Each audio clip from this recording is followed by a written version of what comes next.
ये अच्छी बात नहीं है। इतनी लाखों गाय को अगर अपन लेकर जाएं, ये अच्छा नहीं है, श्रेष्ठ नहीं है। तो फिर करना क्या पड़ेगा?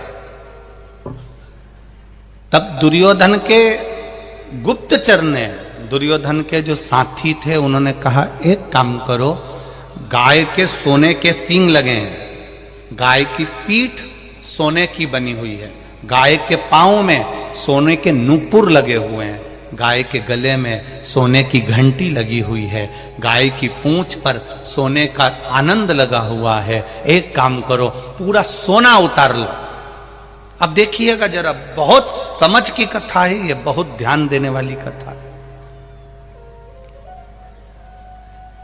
गाय के सोने के सींग निकालो, गाय की सोने की पीठ निकालो, गाय के सोने के खुर निकालो, गाय के सोने की घंटी निकालो, सोने का जितना सामान गाय के शरीर पर था वो सब निकाल लो।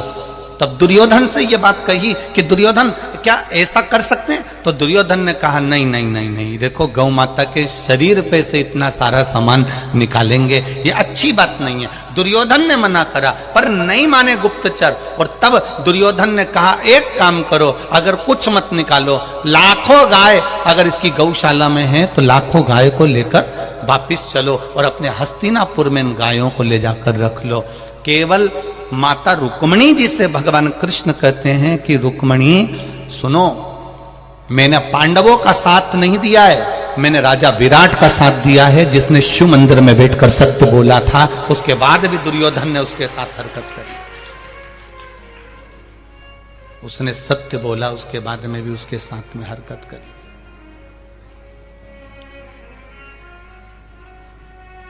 वो तो सत्य बोला है, और सत्य बोलने के बाद में भी उसकी हरकत जो कर रहा है दुर्योधन, वो श्रेष्ठ नहीं है। जो उसने करा उसमें श्रेष्ठता नहीं है। शिव महापुराण की कथा कर रही है, आशुतोष शिव महापुराण की कथा कर रही है कि आप शिव के मंदिर में बैठकर आपकी जब सत्य भाव प्रकट होता है, शंकर के मंदिर में बैठकर आपका जब हृदय से आप सत्य भाव प्रकट करते हो, तो शंकर आपका साथ निभाता है। तो यहां भगवान कृष्ण अगर पांडवों का साथ दे रहे हैं तो केवल पांडवों का साथ नहीं दे रहे, भगवान कृष्ण स्वयं देवाधिदेव महादेव का साथ दे रहे हैं, जिनके मंदिर में राजा विराट ने सत्य कह दिया था, और उसको जानकर भी दुर्योधन ने गौ माता का हरण कर लिया था। उसको जानकर भी हरण किया गया, गौ माता का हरण कर लिया गया। आप जाओ शिव के मंदिर, आप जाओ भगवान शंकर की चौखट पर, आप यहां तक शिव महापुराण की कथा कह रही है।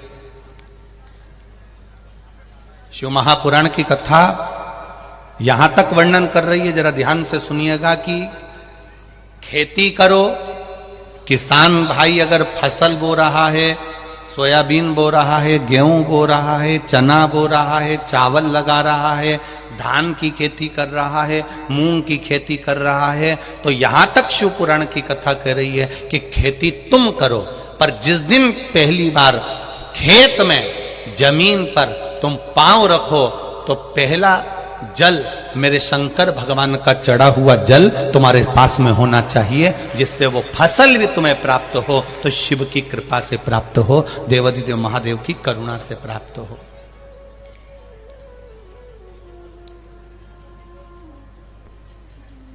भगवान शिव की कृपा से हमको मिले।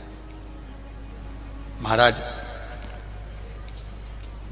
पूरी जिंदगी, पूरा जीवन, जैसे एक किसान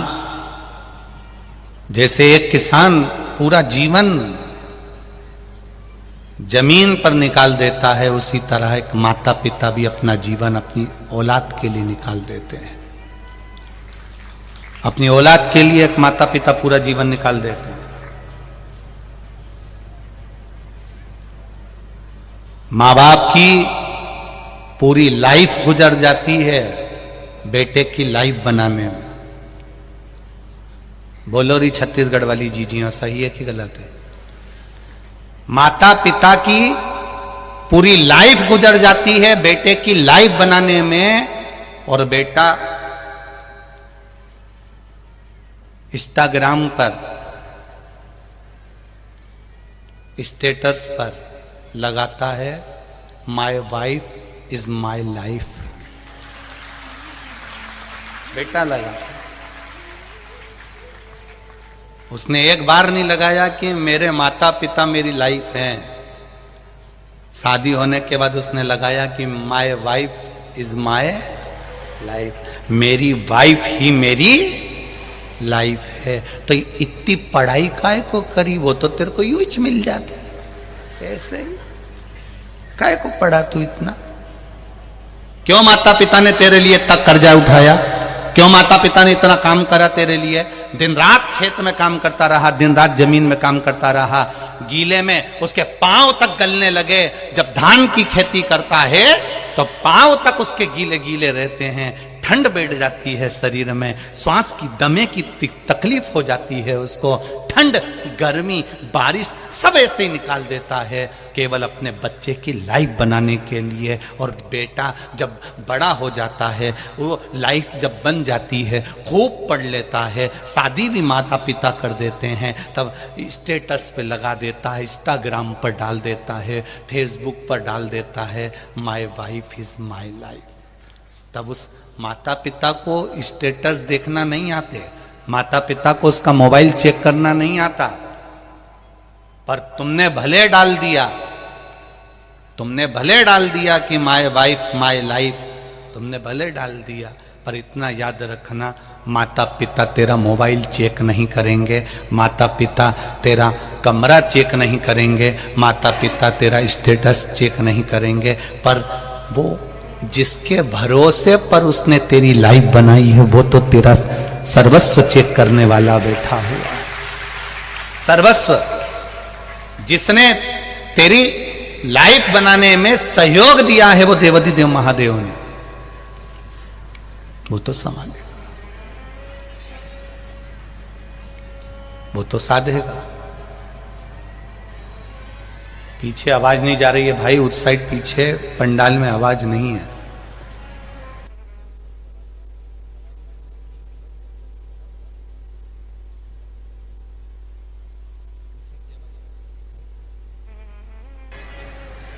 शंभू, आप बढ़ा रहे हो तो इधर इधर की बढ़ गई, फिर इधर की बढ़ गई है, इधर की कम करके उधर की बढ़ाई।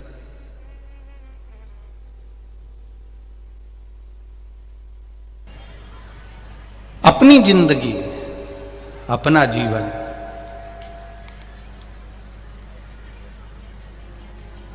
शिव महापुराण की कथा कह रही है, भगवान शंकर का चरित्र कह रहा है, भगवान देवाधिदेव महादेव का पावन चरित्र वर्णन कर रहा है, भगवान शिव की कथा कर रहे हैं।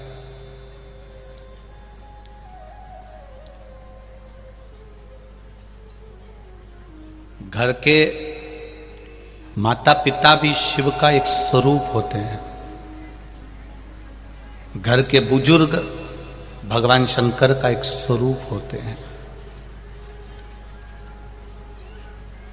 कोई कहे हमारे माता पिता भेद करते हैं, कोई कहे कि वो बड़ों को चाहते हैं, छोटे को चाहते हैं, कोई के मंझले को चाहते हैं, कोई के चौथे नंबर को चाहते हैं, कोई के तीसरे नंबर को चाहते हैं, कोई के दूसरे नंबर को चाहते हैं, कोई के पहले नंबर को चाहते हैं, कोई कहे पांचवें नंबर को चाहते हैं। शिव पुराण की कथा कर रही है, वो किसी को भी चाहे, पर कर्तव्य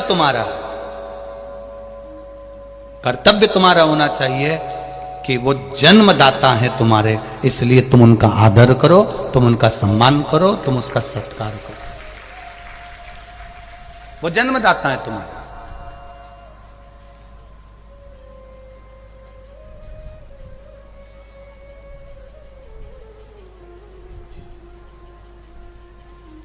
भगवान देवाधिदेव महादेव का पावन चरित्र कर रहा है, भगवान शिव की आशुतोष शिव महापुराण की कथा कर रही है कि जीवन का जो सुख है वो भगवान देवाधिदेव महादेव के चरणों में तो है, पर जैसे शिव के चरणों में बैठकर सुख मिलता है, ऐसा ही सुख बुजुर्गों के पास में बैठने से भी प्राप्त होता है, उनके चरणों में बैठने से भी प्राप्त होता है।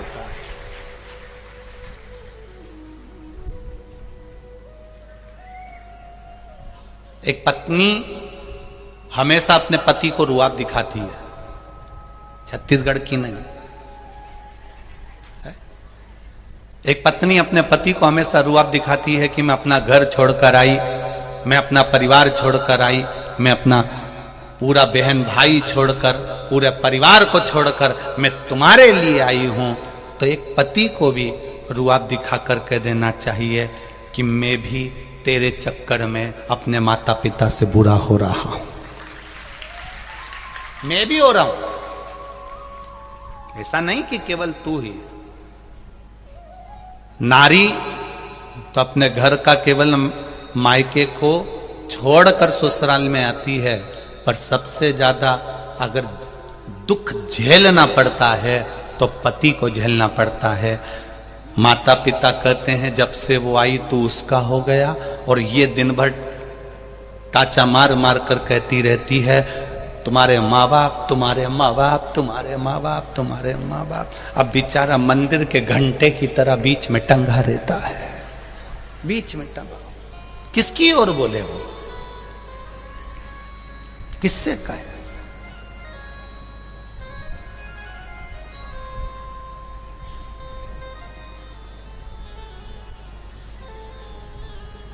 किसको जाकर कहे कि वो ये सब चीजें, वो कह नहीं सकता। फिर भी पत्नी कुछ कहती है तो भी सुनता है, माता पिता कहते हैं तो भी वो सुनता है। उसकी जो लाइफ है, उसका जो जीवन है, उसका जो एक आनंद है, वो सब कुछ त्याग कर पत्नी और माता पिता में शादी के कम से कम 15 साल तक वो माता पिता और पत्नी में सांझा बिठाने में ही निकाल देता है। दुकान से आएगा तो सांझा बिठाएगा, जाएगा तो सांझा बिठाएगा, वो पूरा काम बस यही करता रहता है। इसको भी समझाएगा, उनको भी समझाएंगे, इसको भी समझाएगा, उनको भी समझाएंगे। पर शिव महापुराण की कथा कह रही है सबको समझाने से अच्छा है इस दिल को समझाकर महादेव के चरणों में ले जाकर छोड़ दो, अपने आप सब समझ में आना चाहिए। करो शिव की भक्ति। आशुतोष शिव महापुराण की कथा है। आशुतोष भगवान का मात्र स्मरण करने वाला, आशुतोष भगवान का मंत्र जाप करने वाला, आशुतोष भगवान के नाम का केवल उच्चारण करने वाला सुख पा जाता है, केवल आनंद पा जाता है, केवल उच्चारण।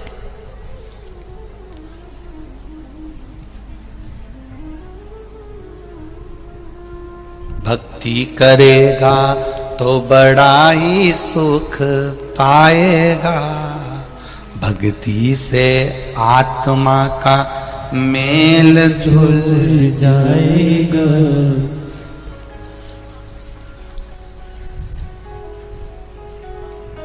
इस संसार में आने के बाद में थोड़ा थोड़ा भगवान का भजन चित्त स्मरण हम सब करते रहे। हम किसको समझाएं? हमें दूसरे को नहीं समझाना है, अपने आप को समझाना। शिव महापुराण की कथा कहती है एक पति ने अपनी पत्नी से कहा सुनो शाम को मेरा दोस्त आएगा तो सुनो। पत्नी कहती है ठीक है आने दो। सुनो ये घड़ी छुपा के रख देना, चप्पल छुपा के रख देना, सामने जो गुलदस्ता रखा है इसको छुपा के रख दो।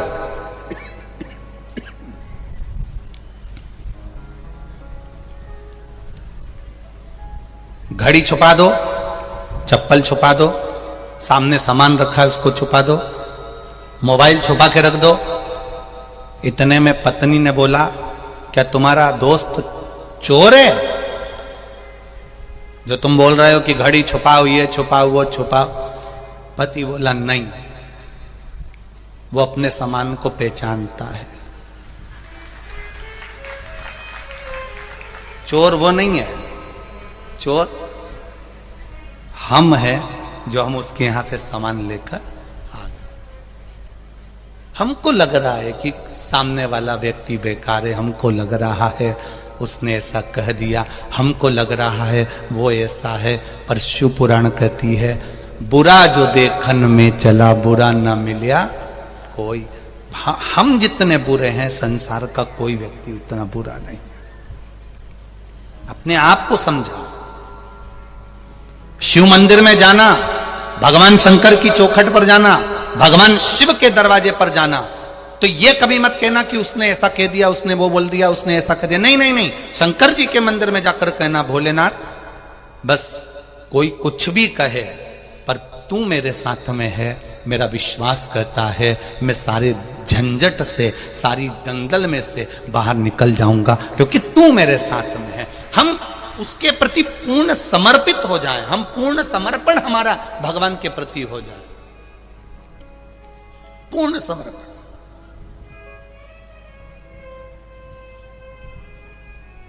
कितना सुंदर संवाद है। पार्वती मैया सती मैया का अवतार है।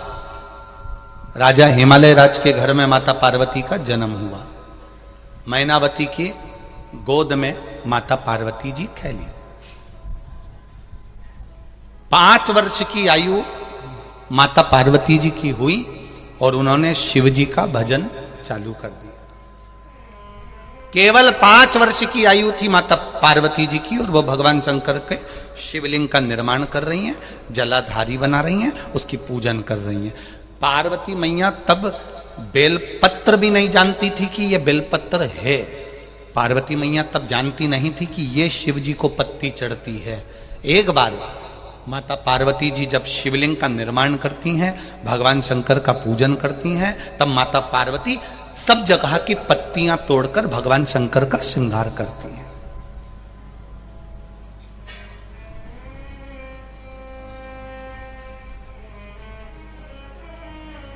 पार्वती मैया शंकर जी का श्रृंगार कर रही और उनकी माता